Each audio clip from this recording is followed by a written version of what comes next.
Hey, it's U-Man from KC95 here. Good evening and welcome to Toasted Tavern.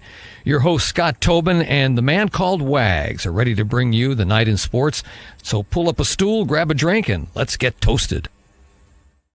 Good evening and welcome into the inaugural episode of Toasted Tavern right here on Livestream STL. I am Wags, joined alongside by my co-host Scott Tobin. And Scott, we are incredibly excited to be here on Livestream STL, ready to bring you all of the sports news and information from the Midwest, especially here in the St. Louis and Kansas City areas.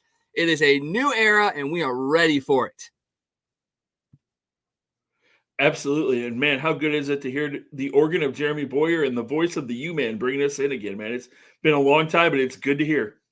Oh, it certainly is. We could not be more thankful to have both of them lending their talents to our show and helping us introduce ourselves and what we're all about. And before we get into the sports that we're going to be talking about today, because there's a couple of big games coming up here, at least one in the next week. We'll get into that in a second.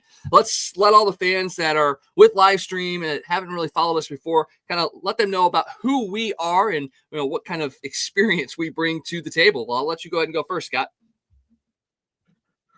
Oh, wow. All right. So real quickly, I guess we'll start with the show. We've been doing this together. This is the second version of a show that we've done. We've been doing this for, 6 years, 7 years? We've been doing this journey together, talking sports.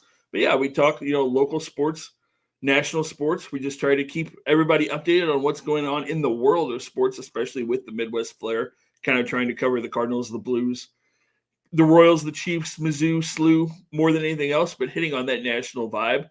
And you and I both have been in broadcasting for a while. We both went to broadcast school. We both graduated from broadcast school, and we've both done a little bit of everything in the radio industry. We've both been in Southeast Missouri doing news. I've done DJ work, morning DJ work on country radio. I've done classic rock. I've done local news. I've covered politics. I've covered Missouri politics in Jeff City. I've been all over the place. We both do high school sports, and you do some college sports as well. So really, we're both well-rounded and have done a little bit of everything in the broadcast world. But why don't you hit them with what you've done a little bit? Yeah, no, I mean, I think you've kind of hit it right on the head. I mean, that's exactly, we're kind of mirror images of each other. We've both taken very similar paths, and we both continue to work in the sports side of things. I'm working in the production side at Lindenwood for all of the athletic events that go on ESPN Plus. Still get out and do a ton of broadcasting. I mean, that's definitely my passion. I mean, I grew up a St. Louis fan, Blues, Cardinals, a St. Louis Rams fan, not an LA fan. Everything, all the colleges, Mizzou, SLU, Illinois, Lindenwood, obviously, all of those schools are big parts of my life and growing up. Hockey is my bread and butter. I absolutely love it. I got the Blues game going on over to my left here. And just a quick update, Blues are up 1-0 after 1 against Utah. We'll talk a little bit later about, kind of the crazy fun season it has been for the Blues. But yeah, I mean, we've just continued to both, pursue this dream that we've had. And it's been great being able to do this on a semi-regular basis. We've been able to talk to a lot of really unique and fun people. I mean, we count Tom Ackerman as a frequent guest. We've had everybody on, Alex Ferrario, Brandon Kiley, and Anthony Stalter have all been on with us. We've had Tom Calhoun, the PA guy for the Blues, has been on. We kind of go across the board. Adron Chambers from the Cardinals World Series squad was on with us once before as well. So we really try to spread it out and talk to as many people as we possibly can. And we even got to take a trip to Kansas City, which was a blast. And we hope to do something more like that again here in the near future as well. All of that with Livestream STL, because they are very, very good at what they do. And we hope to kind of lend ourselves to their side of things and continue to grow both of our brands as much as we possibly can. We do. And we've dabbled in all kinds of things. Like you said, you named a bunch of people we've had. We've also, of course, had the great John Hewlett on with us a couple of times. We've had Learn from KC and The Point on with us a couple of times. We've had Cardinal legends, Matt Holliday, Brian Jordan, Rick Ankiel, a bunch of those guys have joined us at different points in time. So we've really, like you said, kind of tried to spread it around and and really kind of do as much as we can and talk to as many different people as we possibly can. And it's been a great journey to this point, and hopefully we can continue it in this next chapter. Yeah, I 100% agreed. And with that being said, let's get into what this show is all about, and that is sports. And we're going to hit you right off the top with the big game that's coming up on Sunday. That's right. It's the Chiefs going for the, can I say it because Pat Riley owns it? Can I say three-peat? Or the Eagles with the Saquon, magical ride that's been going on this year for him and the Eagles. It's going to be a fun game. I think a lot of people feel like it's going to go a certain way, and it's one of those games that you go, yeah, it's a rematch. It's a game that likely could be one that just is one-sided, but we both kind of made our picks last week for the championship games, and we both kind of went different directions on that. And I think we went different directions because of what we saw in these two teams. And I think this one's going to be a lot closer than a lot of people expect. And I wouldn't be shocked if this is one of those games that is a bit of an upset. But I don't know what you saw in both the Chiefs and Eagles this year that would make you pick one or the other. But just kind of give me your thoughts on the game coming up on Sunday. I agree with you. I think it's going to be a really close game. I mean, it's a rematch of 2 years ago, which came down to the wire. And I think this game's going to very much do the same thing. The big X factor is going to be Saquon Barkley. He is the game breaker in this game between the two teams. He is the guy that can change the course of the game with one play, one snap, and he can do all kinds of things. He is that X factor. It's going to be a matchup of how does Steve Spagnuolo, who seems to come up with his defense, seems to come up with a game plan for everybody they play. How does he come up with this way to stop Saquon? And you're talking about two of the best scoring defenses in the league. The Eagles were number one. I believe the Chiefs were 3 or 4 points per game defensively. So I think that's going to be a real challenge. The thing that is exciting when you go into this game is that the Chiefs offense looked a little bit more explosive in that AFC Championship game against Buffalo than we've seen them pretty much all year. Patrick was hitting different guys, and some of his wide receivers that have been quiet all year. Hollywood Brown was hurt, but we saw Hollywood Brown make some big catches. We saw Worthy become really explosive in that game. And then there's the guy who's Mr. Dependable, who in the Super Bowl is going to come up with at least one huge play, if not 3 or 4. And that's, at this point, you have to call him the greatest tight end of all time. And when you talk about postseason and the numbers he's racked up, he's about to become the greatest postseason receiver of all time. And that's Travis Kelce. So, it's going to be quite a game to watch. And real quickly, here's a quick question for you. The Grammys just started. The Chiefs landed in New Orleans about an hour ago. Did Travis fly to New Orleans with the team, or is he in LA with Taylor tonight at the Grammys? Oh, he has to be in LA with Taylor for the Grammys, and I'm sure he was probably given an exemption to do that because she has been there supporting him almost every chance she can get, even flying back from, during days off on her tour. So if he's not there, then I would be incredibly shocked because I think everybody recognizes what that relationship is. And if they didn't give him a chance to go do that, that would be very, very telling. Although if the rumors that we have started to hear, and especially, not saying Jason Kelce said anything, but I feel like he feels like it might be a chance that this is Travis Kelce's last game as well. Maybe it is one of those moments where she goes, hey, look, this is your last ride. Go do what you need to do. And there'll be plenty more Grammys for you to go to in the coming years because we know she'll be back. Yeah, it's going to be interesting because, you've seen quotes from her saying, why would I want the greatest tight end of all time to retire if he can still play? So, if they win 3, I can see a case where he says, okay, we got the 3-peat. We're the first team to do it. I'm going to go away. But also knowing the fire in Travis Kelce, I could also see him saying, I want to come back and try to get 4. Yeah, I can see that as well. I'm not going to sit there and say he is retiring after this game, regardless, or even if they just win.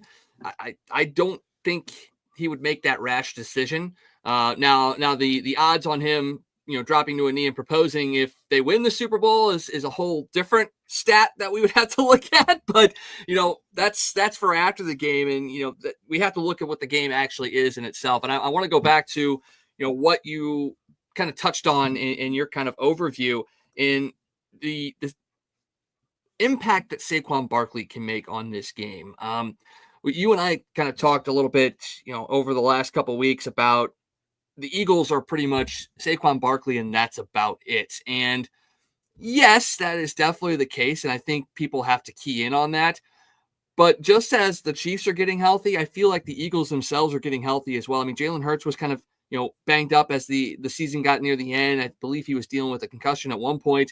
You got a couple of their wide receivers that were kind of banged up as well, but they started to kind of show up a little bit in those last couple of games as well. And yeah, everybody's going to focus on Saquon Barkley and what he can do, but they cannot fall asleep on what Jalen Hurts can do with his leg and his arm. And I don't think anybody talks about Jalen Hurts' arm as much as they probably should. Some of the throws that he was making in that championship game were pinpoint. And I don't think people realize that he actually is a really good quarterback. And he's a guy that's very dangerous and somebody that, as Steve Spagnuolo is going to probably talk about ad nauseum here the next, somebody that you have to keep your eye on.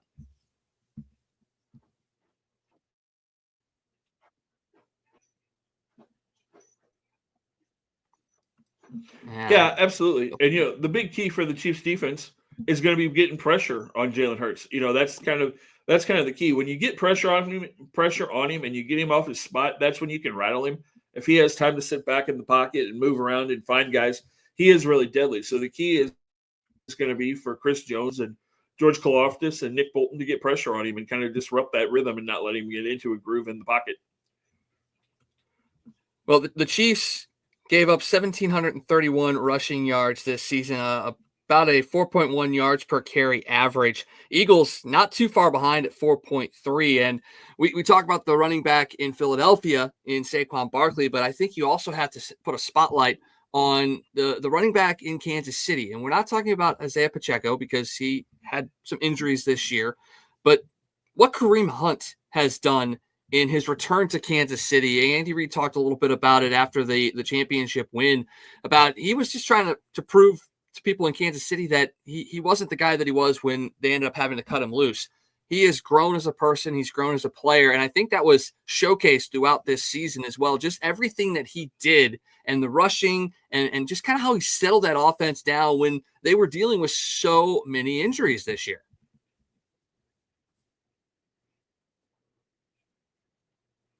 Yeah, he was huge for him.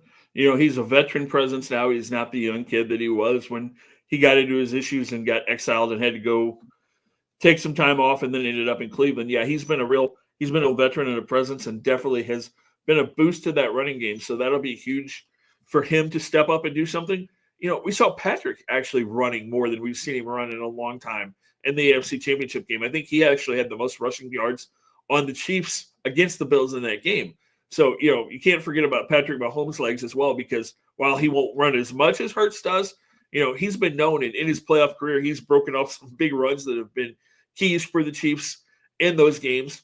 And then, you've got to get something out of Pacheco. I mean, he's not been the same guy since he came back from his injury, but you need a couple of big plays from him in the playoff game in the Super Bowl as well. Yeah, it's one of those things where you have your known factors, and in a game like this, they're going to be keyed in on, and it's going to be who's the person that steps up in the big game and has a big game where it's the difference maker. I mean, last year it was big names that did what they needed to do in those games, but it was the role players that were the difference for the Chiefs last year, and it's going to be the same this year. And I think you look at what Xavier Worthy has done for the Chiefs, and I know Bills fans are still shaking their heads about the move that was made there, but it's a draft pick.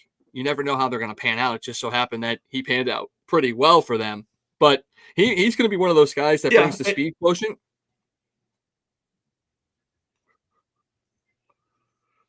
Yeah, absolutely. Absolutely. And, that's another guy you really got to key on and really try to stop.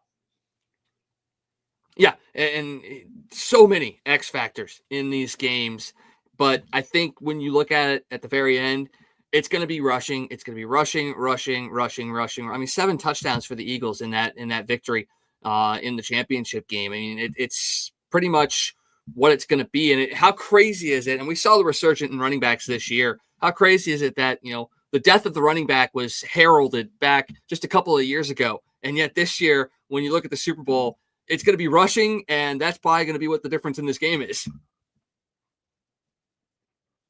Yeah, I mean, it was a big key in you look at the postseason in general, and no quarterback in any game really had a monster game. There's been a lot more running, a lot of key running backs all over the league. You look what Detroit did in the postseason.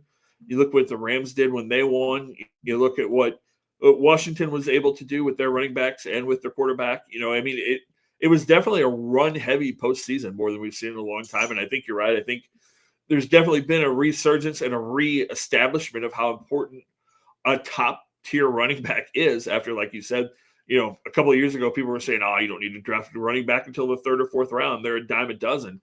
Well, you're seeing what big, key superstar running backs, what a difference they can be. And I think we're going to see that even continue because you've got 2 or 3 really good ones again coming in this next draft. And I think you're going to see go in the first couple of rounds. And I think it's going to become more of an emphasis as I think the league kind of shifts back again. And, the league it's a copycat league. When teams start saying, oh man, look what that team did running the ball. Maybe we should start running the ball more. You may see a total shift again. That's kind of what the NFL does.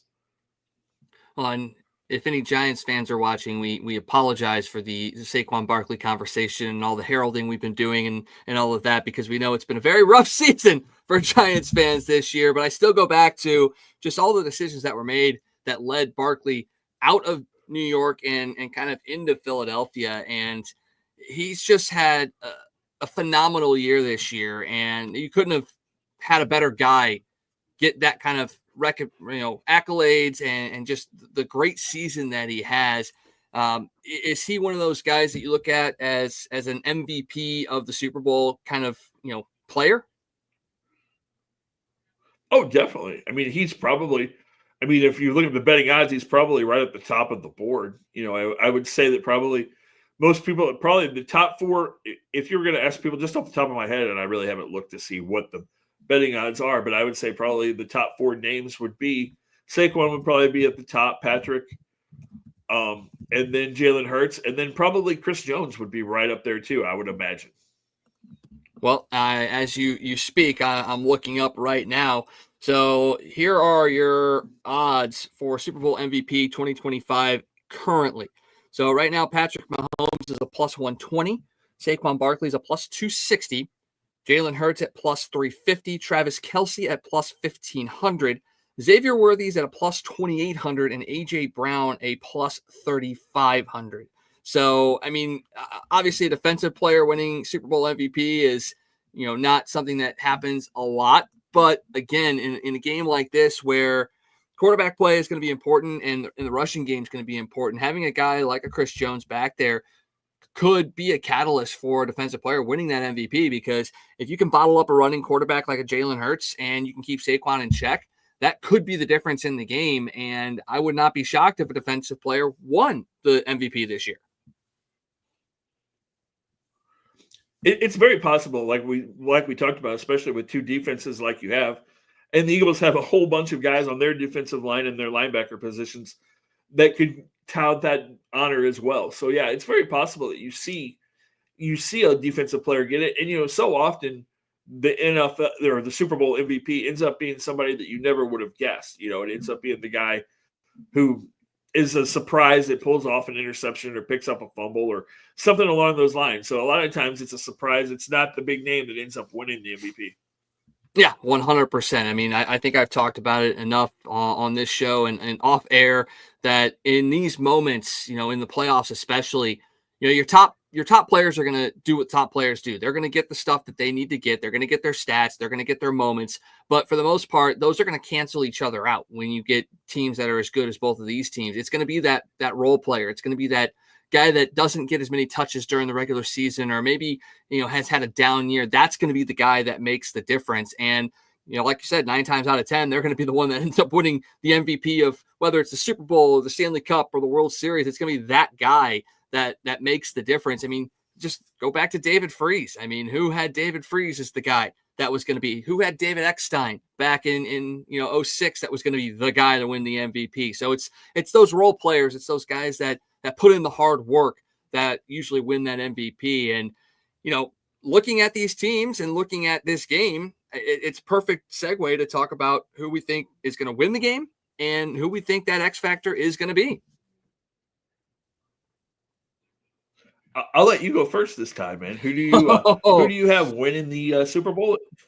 Who's your Super Bowl winner? Who is your Super Bowl MVP?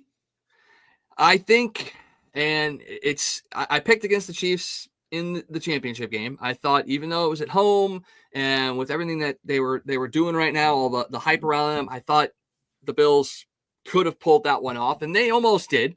But that game right there told me all I needed to know about picking the Super Bowl champion, and I cannot go against the Chiefs. I feel like they are a team of destiny.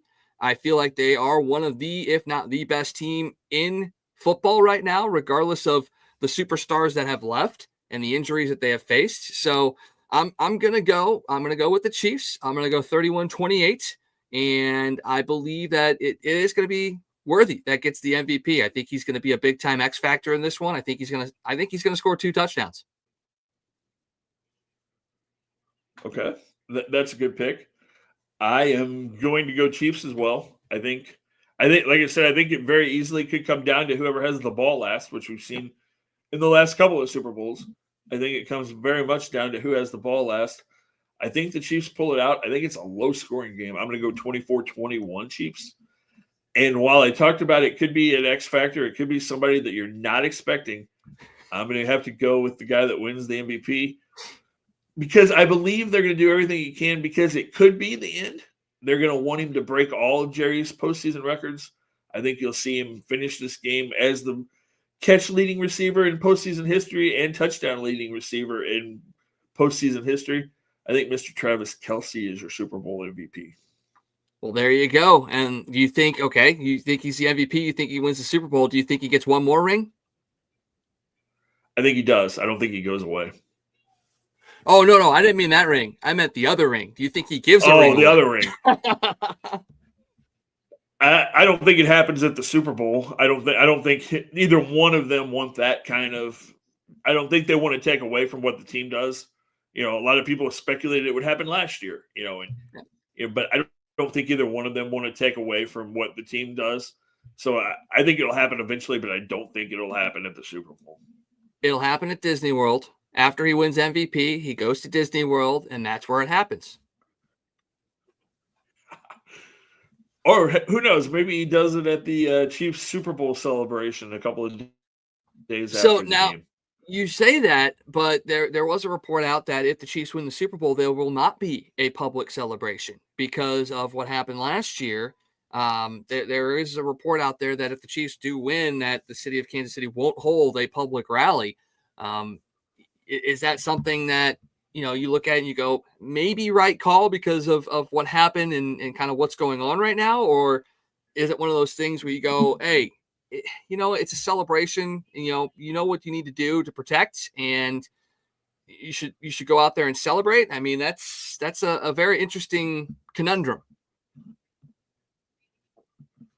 Yeah, and I've heard conflicting reports, because I heard there wasn't going to be a celebration, and then like the next day I heard the mayor of Kansas City say that they were planning some kind of celebration, that they weren't going to let what happened last year deprive the fans of a celebration. So I still think I'm not sure what the actual decision's been, because like I said, there have been conflicting reports. So the city, the players deserve that celebration and get to experience and enjoy that together. So hopefully there's some kind of something. I hope they don't totally take that away. Yeah, I agree 100%. I think you got to have it. You've seen how it can bring communities together, and celebrations are exactly what they need to be. It's a celebration. You won a championship, go out there, show your pride in your city and your sports team and in your community, and have fun, but be safe for sure. But, that's still a week away. We don't know what's going to happen in that game. We're going to be watching it just like everybody else. Which is why we won't have a show next week. We'll be coming back the week after the Super Bowl to kind of recap what happened in that game, as well as other things that have gone on in that time frame. But you know what? We both made our picks. We both made our MVP selections. We're going to go ahead and step aside from the Super Bowl because there's still plenty of other sports things to talk about, especially here locally. And another big event that's kind of quickly approaching, which always seems to sneak up on us, is March Madness. And we've got a couple of teams locally that are doing very, very well this year. Both teams ranked in the top 25. Both teams coming off of wins this weekend. And there's a lot of talk about what these two can do in the tournament later on this year. It's going to be Final Four in San Antonio this year. Are either of these teams going to make it is the real question into the Final Four. And with the way that both teams have been playing as of late, they're both in the tournament right now. They're in the field. They're both projected. I believe Illinois is projected as a 5 seed and Mizzou is projected as a 7 seed in the last bracketology that came out. But after this past weekend, that's going to change. This weekend, it's going to change a little bit.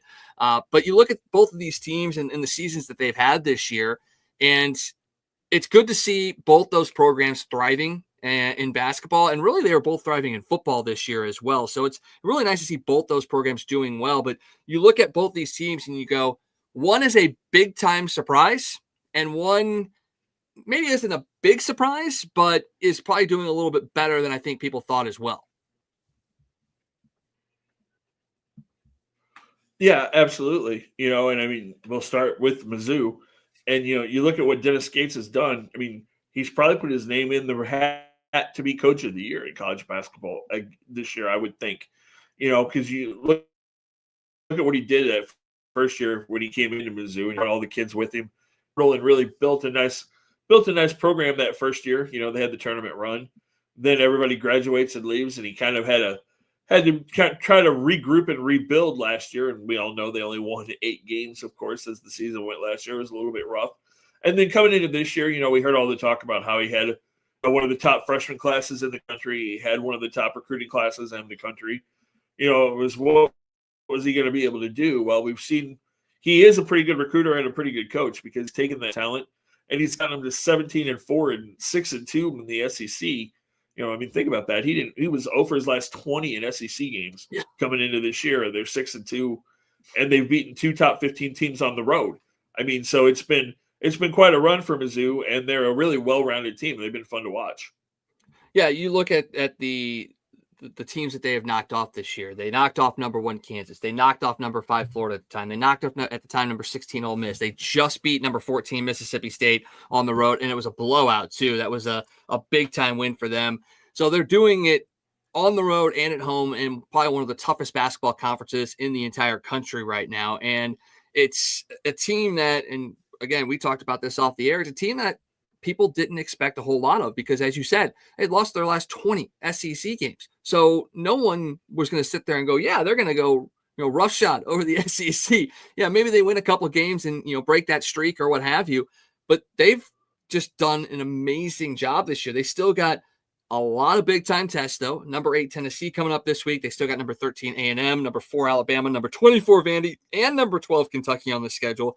That's before the SEC tournament. So a lot of chances to continue to make strides and give voters and people that are on the selection committee reasons to put them in a higher and higher position on the line. Right now, as we said, they're listed as a 7 seed in the Midwest. And that's got Alabama and Marquette as the 1-2 seeds at this point in time. But all of that can change because, again, Mizzou will be playing Alabama a little bit later on this season as well. So lots of things can change to make that up. And you put it on a perfect explanation as far as bringing in guys to complement what they have. And in this era of NIL and transfer portal and all of that, it's a very, very difficult thing to do. And we're seeing with Eli, and now we're seeing with Coach Gates, that they have that ability to show guys what it means to be a Tiger and how to win in those moments as well. And after the season they had last year, to be able to bring in guys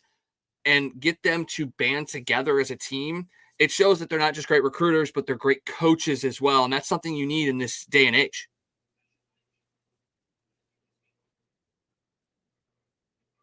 Yeah, you have to be able to do both. You have to be able to recruit, but you also be able to coach, and you've got to be able to put a good coaching staff around you that you can also delegate and can also be leaders and help get these kids to do what you need them to do and put a program together, which, like I said, Drink and Coach Gates have done a great job with. And what Mizzou's done this year, what Gates has been able to do this year, is this team is really impressive. Considering the team that he had last year that struggled so badly, the fact that he's been able to put together a team this year that literally he has 11 guys that he plays. And you have one of the best shooters in the country, one of the best scorers in the country, as your sixth man coming off the bench in Caleb Grill. I mean, that just goes to tell you how deep and how good this team is.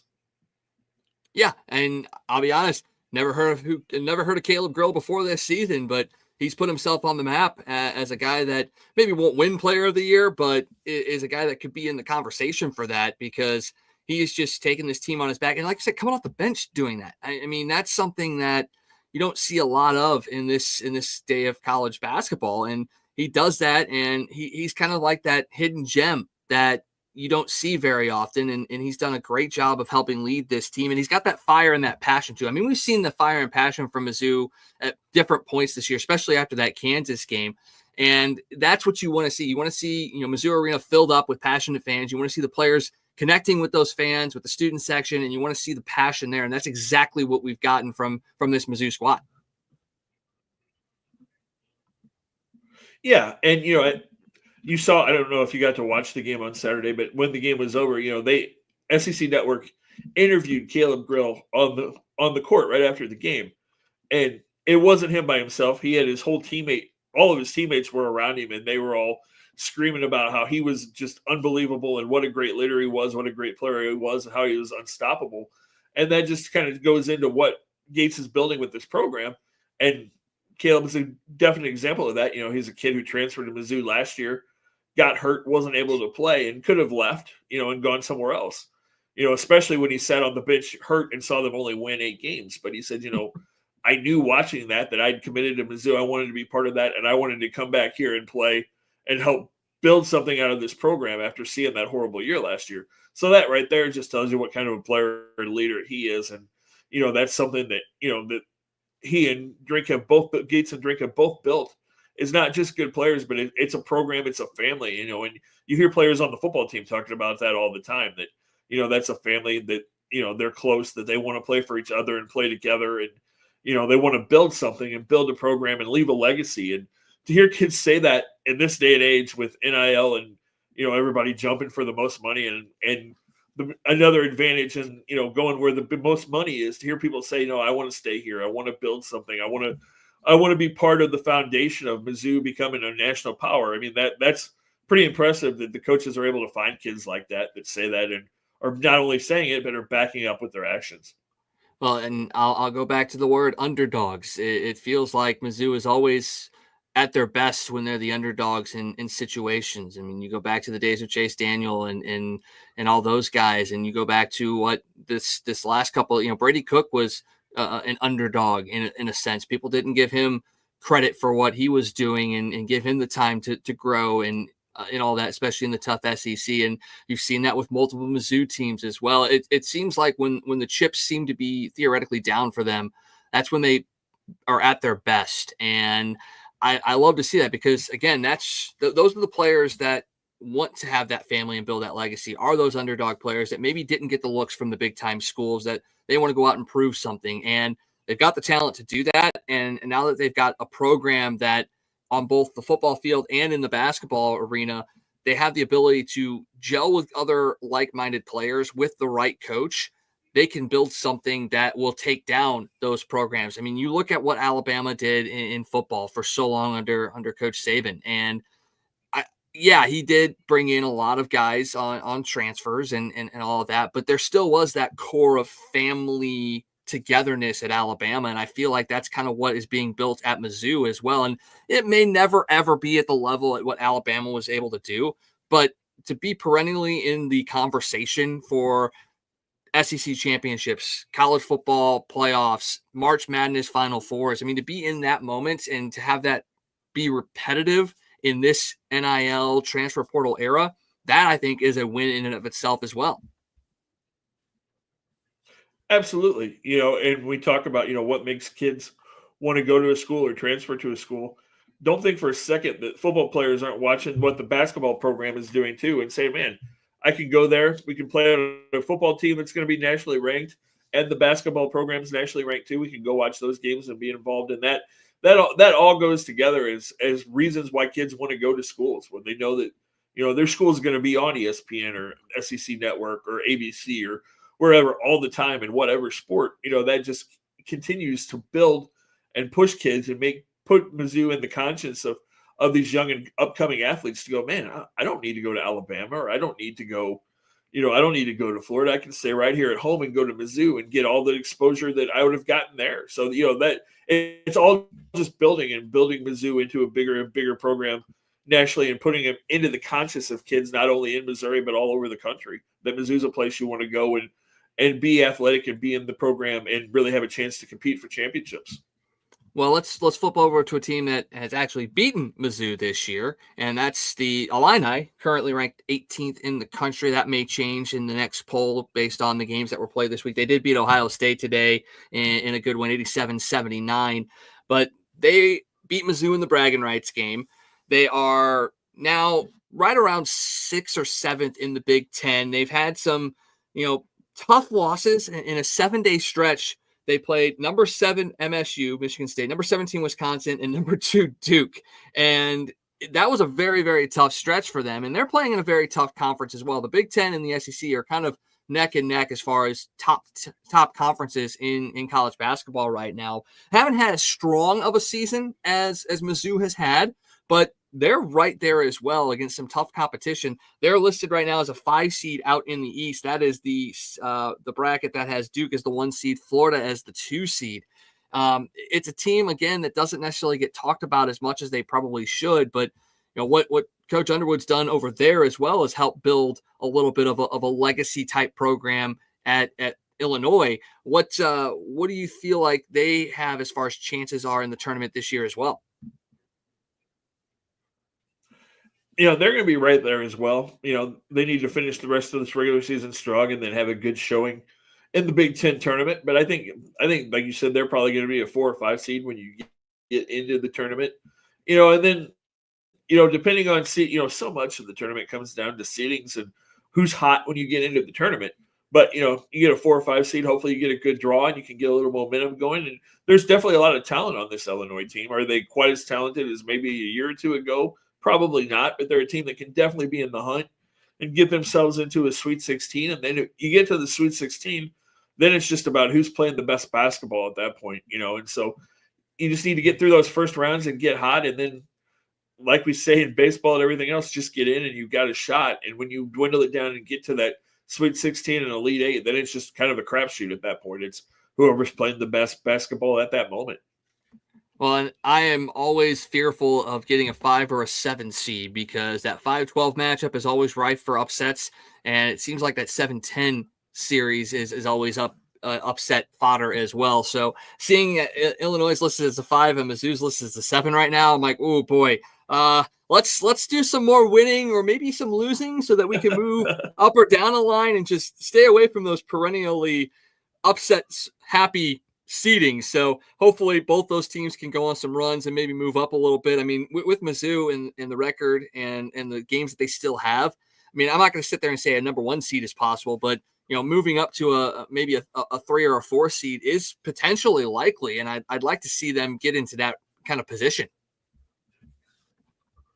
Oh yeah. I mean, if you win 3 or 4 of these games that they have left on their schedule, then yeah, definitely a 3 or 4 seed is in the cards. And, I mean, not going to get greedy, but if you get really hot and say they go, 7-1 or, something down the stretch, it's not with the teams they have left on that schedule. If they get hot and they roll and they play basketball like they're playing right now, I don't know that a 1 seed is necessarily out of question. I think it's possible. I think as crazy as that is to say, it's been a long time since we've seen Mizzou be a 1 seed. I think it's something that is in the cards. I mean, they got a lot of work to do, but if you make a run and if you could beat it, say you beat Tennessee, you beat Alabama, you beat Kentucky, I think if you could beat those 3 teams and then get into the SEC tournament and make a run, maybe get to the semifinal or the championship game in the SEC, or by some grace of God win the SEC tournament, then yeah, I think you're looking at the chance of being a 1 or a 2 seed. Well, lots of things to happen in the next couple of weeks, but we want to know what you guys think. Mizzou hoops kind of trending upwards, Illinois trending kind of down, depending on where you look at their ranking in their schedule in the last couple of games they played. But as we said, both teams still locked into the tournament right now. Still a long way to go. We want to know which one of those teams makes a deeper run if they get in. We want you to show your work too. So make sure after you vote that you comment as to why you feel like a team will go on a deeper run as well. Right now, we've got the Tigers winning 57.1% to 42.9% right now. So make sure you head over to our X account at Toasted Tavern. Put your vote in. Let us know why you think the team you pick is going to go deeper into March Madness, and we'll tabulate the votes in the comments, and we'll talk about it probably in our next show as we'll have some more wins or losses under our belts as far as those two teams are concerned, and maybe some movement on the bracketology line as well. With that said, we were going to move into local talk, Blues, Cardinals, that sort of thing. But late last night, a deal went down that shocked the NBA world and really the entire sports world. And it may not be the only blockbuster that happens before the NBA trade deadline. If you were up late last night and saw this, Luka Doncic is moving on to the Lakers in a deal that sends Anthony Davis to the Dallas Mavericks. And it's no secret that both these players did not expect it.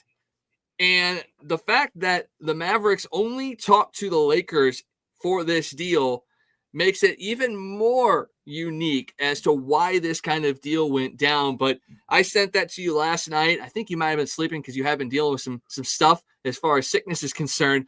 You woke up today and you go, what? And I think that was what exactly the entire sports community said last night when the news dropped.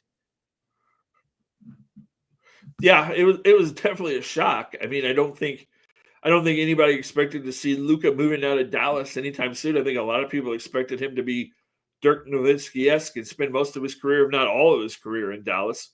So I think that was a huge shock. And to trade him for Anthony Davis was even more of a shock, I think, and to the Lakers.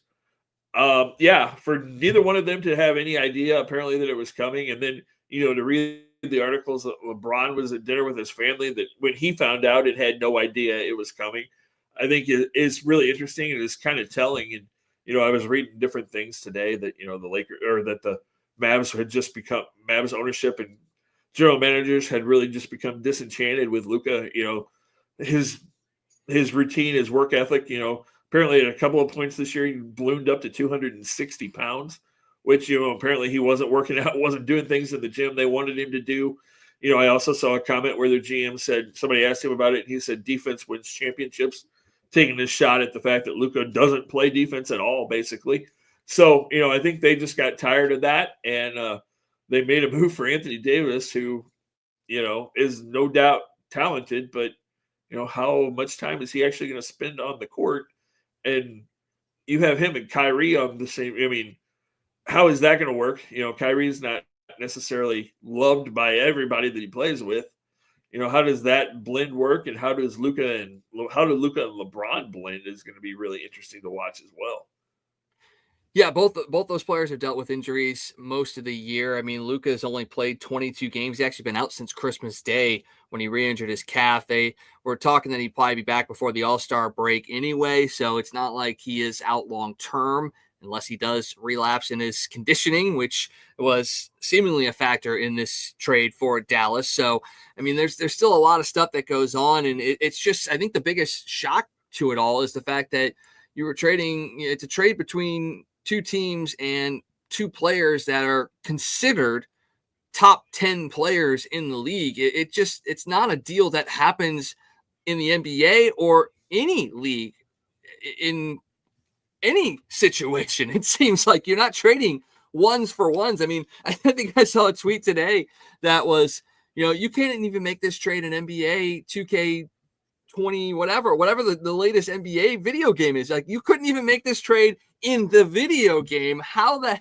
hell did they make this deal happen in real life? And why did they make this deal happen in real life? But it does open up a lot of questions. Is this the move that helps LeBron get one more championship? Does this mean he sticks around longer? Does it allow him to play longer and stay for when his son Bronny gets the call up. There was even rumors going around that LeBron was going to be moved at the deadline. So now he's not going anywhere. But what does that mean for the future of the Lakers in a franchise that has a very long history of great players? The last handful of years, it's been a little dicey, but bringing a guy like Luka, if he gets back into his prime, this could be a big time deal for LA. It could be. It could be. It comes down to how motivated is Luka to win and play, and what kind of team do you build around him? I mean, you still got LeBron at an advanced age. Other than that, there's not a ton on that Laker team, honestly. I mean, so are they able to make another move? Do they go out and get another young player to add to that? You've improved your guard play now, but you've also taken away your dominant inside player. So, that becomes a weakness. And, Anthony Davis just the other day and said he thought that the Lakers needed to add another big at the trade deadline. So not only did they not add a big, they took away the one big they had. So, your defensive middle at position is now really kind of damaged. Plus, you don't really have the big power forward as well. So, that's going to be a question. And then, like we said, how do things blend in Dallas, and what is the plan there going forward as well now? Because you've taken away the face of your franchise. Does Kyrie become the face of your franchise now? Is AD now the face of your franchise? How does that work? Yeah, it's a great question. And again, the shock of it all. I mean, I go back to a quote from Mark Cuban when asked, would you rather trade Luka or get a divorce? And he said, I'd see my wife in the lawyer's office. I mean, that's how highly regarded Luka was when Cuban was the owner and was the draft pick of them and all of that stuff. You thought he was going to be the next Dirk. And now who knows what the direction of this Mavericks franchise is going to go in, because it was the face and now he's gone. And I don't know if it shifts power in the West. And I'll be perfectly honest, I don't even know if the West is the dominant conference in the NBA this year. It feels like we obviously are gone from the days of the big three and the super teams, but it really seems like things have kind of spread out in the NBA. And now there's really no clear-cut conference or even team that you look at and go, yeah, that's the one. And I don't think this deal changes that. No, I don't think so either. I don't know. I honestly don't know if either one of these teams are better because of this trade. Honestly, that's what's kind of confusing about it is like, okay, you traded superstar for superstar, but did you really fill a need on either one of those teams, or did you just kind of stay the same with a different face? So that's going to be the question. And you talk about, not really sure where the power is, and what team does a team go out and get that third superstar to make their team dangerous? The team that you might want to watch out for is the Milwaukee Bucks, because it sounds like that's where Jimmy Butler is trying to force his way to. Yeah, I mean, with everything that's gone down with Miami, it would be a good fit for him. I think another team, and this is one of those rumors that's kind of up the ante here after the Luka trade, is keep an eye on the Spurs too. There's talks that they're going to be in and likely the suitor for De'Aaron Fox out of Sacramento, and you're able to bring him in with Wemby. That could be a little bit of a paradigm shift in the West as well. So, there's still a lot of moving pieces. I mean, the deadline's coming up here in a couple of days, so still plenty of movement that can be made, and deals that will kind of shake the core of the NBA. So lots of things to watch in that instance. And I think it would be really unique to see if Luka gets back into shape and kind of turns the Lakers around a little bit. I think it'd be real fun to see a Lakers Spurs reignition of that rivalry, because back in the days with Kobe, Shaq, Duncan, and like David Robinson and all those guys, Tony Parker, that was the rivalry that I was most interested in. I'd love to see that one kind of come back a little bit with new players. Yeah, I mean, it's possible. Those were some good teams. Like you said, the Spurs had Manu Ginobili and Tony Parker and Duncan, and then, of course, the end of David Robinson, as Duncan was coming into the league. So, yep. Yeah, that would be interesting to see. I was a huge during that time period. I was a huge Sacramento fan. You know, Oh yeah. I love watching Jason Williams and Chris Webber play together. Oh, Vlade Divac, man. Vlade Divac. Yep. And Oh, Vlade, yep. Then he went to the Lakers, and it was like, oh man. Well, Yeah. plenty to keep an eye on when it comes to the NBA trade deadline. We've got the NHL trade deadline coming up as well. We still got about 10 minutes or so left in the show, so let's move in to talk a little bit about hockey, as the Blues are in a very precarious position, I would say. This is a team that, for some reason, has kind of gone backwards in a year where you thought maybe they could take a step ahead. Already shipped out Scott Perunovich, already shipped out Brandon Saad in 2 different ways. A trade to the Islanders for Perunovich, and then basically a separation of contract with Saad, who now is playing in Vegas, which that should be interesting when all is said and done. But with the way that this team has progressed in the 2 weeks since they were last in Utah, 1-4 record since they lost to Utah 2 weeks ago, it begs the question of who could be next for the Blues to be moved out of here as the deadline approaches, because they sit 7 points out of a playoff spot right now. It's not like they're out of the race in any way, shape, or form. Yes, they've just recently lost to a couple teams ahead of them that could have closed the gap even more, and they are closer to a top 5 pick than the playoffs, but still a lot of season left to go. And they've got that big break coming up with the All-Star weekend, 4 Nations Cup, all that getting ready to happen. But, if you look at it, they're going to have to make some moves regardless. And it's going to be the question of who do you and can you move out, and why will that make the team better?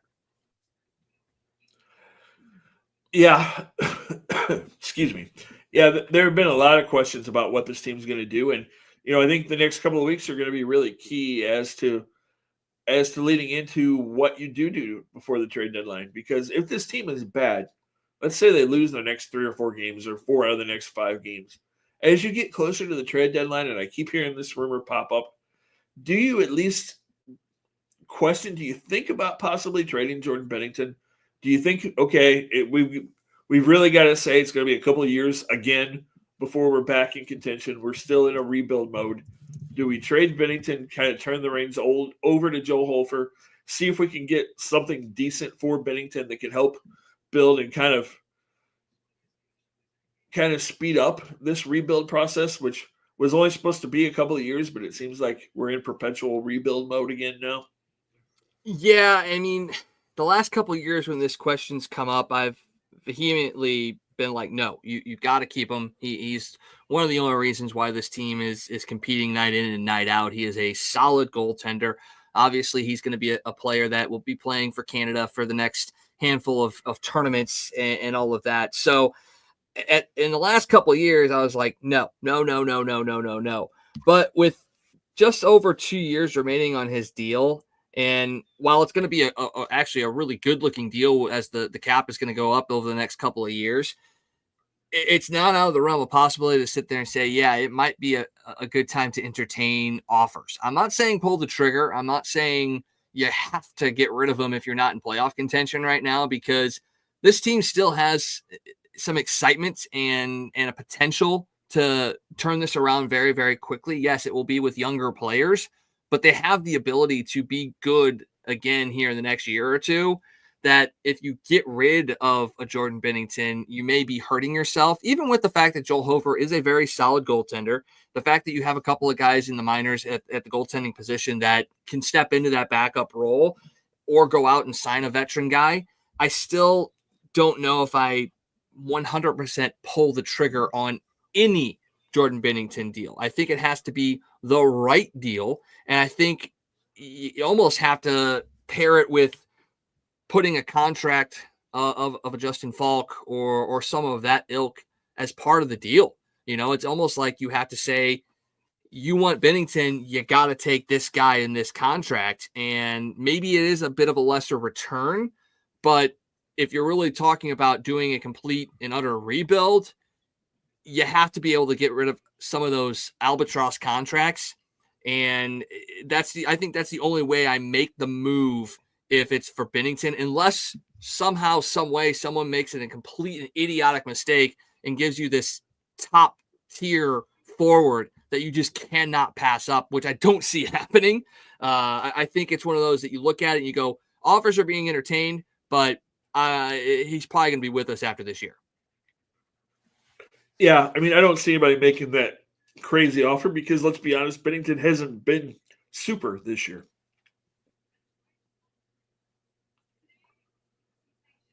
Yeah, he hasn't. And part of that's because of the team in front of him. I mean, the defense hasn't been exactly stellar. You look at, Colton Parayko has been by far the best defenseman on this Blues team. I think everybody can see the growth that he has made, and I think everybody can see the leadership that he possesses as well. But after that, your second best defenseman, and this is kind of, it's like splitting hairs right now. But I think your next best defenseman is different parts of the season of Ryan Suter, Cam Fowler, and Philip Broberg. Not one of the three. Obviously, Cam Fowler's only been with us a short time, but not one of those three guys has put a consistent part of the season together. Ryan Suter was great when Broberg was out. He stepped up, played top line minutes, and was great. But he's a 40-year-old defenseman. Philip Broberg still really, really young in this league, so he has not put together a full season. And then Fowler has probably been Parayko's best partner this year, and I think we all look at it and go, yeah, that's just Jay Bouwmeester light. And that pairing can be very, very good, but you have not had consistent defensive play from everybody else, and that has really, really hurt the team. And the fact that you ship out a young player like a Scott Perunovich who wasn't getting the opportunities here, and right now in New York, in 3 games, he's got 2 assists. He's a +2 and getting about 18 minutes a night. He wasn't going to pan out here, which is a shame because I thought he had some real potential here. But it's because of those contracts. You had to keep those other guys on the roster and playing them to justify the contracts. You're not playing a Scott Perunovich, and that's the main reason why he had to go. And I feel like that's what the Blues have to look at, is figuring out a way to get out from underneath some of those contracts to give yourself some flexibility, because you got a lot of young forwards getting ready to come up. And yeah, it's going to be great if they're going to score a bunch of goals, but if you're giving up a bunch as well, it's not going to do you any good. So they got to figure out a way to subtract some of that albatross contracts and keep that young core intact. And that may mean keeping Bennington and seeing what happens, but it's going to be a real interesting couple of weeks leading up to the deadline in the NHL for sure. Oh, I totally agree with you. Yeah. The Blues just, the fact that they have not been able to find consistency, you look good one game and then it's just like they show up and aren't ready to play or don't care if they play. I mean, it just doesn't make a whole lot of sense. And, we saw the coaching change, the third coaching change in a year, basically. And there was a little spike. It looked like everybody had figured things out and they got on a roll there for a minute. It looked like, okay, here we go. And then all of a sudden we're right back to where we were, where it's just inconsistency and you don't know what you're going to get from 1 second to another, to the next. And it's just a frustrating thing. And it's a thing that's been going on with this team for not just years. It's been going on for decades, it feels like. And, we talked about this a little bit before the show. It's just a question of, is there something toxic in this organization that they just cannot seem to really turn things around and get everybody on the same page and everybody working together, because it's just the same problems over and over and over again with different players, different front office, different coaches. And there doesn't seem to be a constant fix or a fix that will keep this team consistent for any period of time. And it's different ownership groups too. It's not like the same ownership group has been part of it as well. And I think, and this is really bad because, the main reason I hate Stan Kroenke is because he completely crapped all over our city on his way out. But it almost feels like this Blues franchise is kind of indicative of St. Louis as a whole. I mean, the city and county are separate. There's positive stuff that happens, and then there's negative stuff that cancels things out. And it just seems like, you have some up time and then it drops right back down, and then it's back to the up time and then back down. So it almost feels like the franchise is mirroring kind of the feel of the city of St. Louis as well. And you have, again, different leaders, you have different organizations that come in, you have different components of the city and the county. So it is interesting to sit there and go, what really is going on, because it's not just this team that it's happening to, but there's other pieces around it that it's happening to as well. What's the X factor? And I don't think we're ever going to find out. No, that's one of the big questions that we have to ponder. That's definitely for sure. Well, and don't get me wrong, I love St. Louis, born and raised, love it. I'm one of those that's passionate about, making sure that we are one of the places that people look at and go, yeah, you're from there. I get it. I get it. So, yeah, we'll see how that plays out, and we'll see how the deadline happens. We got 2 deadlines coming up, NBA, NHL. It's going to be a lot of fun. Oh yeah, spring training is about 2 weeks away as well, and we're not going to get a chance to talk too much about the Cardinals right now, but just a little bit of a tease as we kind of wrap things up here. But the Nolan Arenado saga continues. There's rumors, Boston, New York, LA, somebody else, or he's not going anywhere. And, we talked before the show about, the whole Alex Bregman piece is a part of why Nolan and the trade market hasn't opened up, because he's out there. Bregman's kind of hurting Nolan. Nolan's kind of hurting Bregman. Until one of those shoes drops, you're not really sure what's going to happen. But as we get about 2 weeks out from spring training, when we reconvene in 2 weeks, do you still see Nolan Arenado as part of the Cardinals organization? Yeah, I don't think he's going anywhere. I don't think, as much as Mo said that was, job 1, 2, and 3 of the offseason, and we know how good John Manzalek has been at his job the last couple of years. I don't think that they are going to find the deal that they're looking for Nolan Arenado, because they don't want to eat too much of his contract, and here's the problem. They don't want to eat too much of his contract, and they want a healthy return for him. And without doing one or the other, you're not going to get what you're looking for. And I don't think they're going to find that match, because I don't think, for one thing, I don't think the Red Sox really have what they're looking for. I don't think the Yankees necessarily have what they're looking for. I think what the Cardinals would really like to find is a young outfielder with some pop and a starting pitcher. And if you were really the team that his name has come up a couple of times, which I don't think it's a good fit for Nolan by any stretch because of the ballpark they play in, but Seattle is the place that his name has popped up a couple of times. I mean, that would be the perfect spot, because you can maybe get a Brian Wu or one of those young Mariners pitchers for Nolan, which if the Cardinals could pull that off, that would be absolutely amazing. But I don't think you're going to get the return that you want without having to pay for a ton of his contract, which they don't want to do. And so I think, and of course, the big X factor is that Nolan can X. That's the thing, is that Nolan has control of it. So, I mean, you could work out a deal like they did with Houston, and then Nolan can say, no, I'm not going there. So, I really think he's going to be here, and I'm not 100% sure that Nolan Arenado being here this year is the worst thing in the world.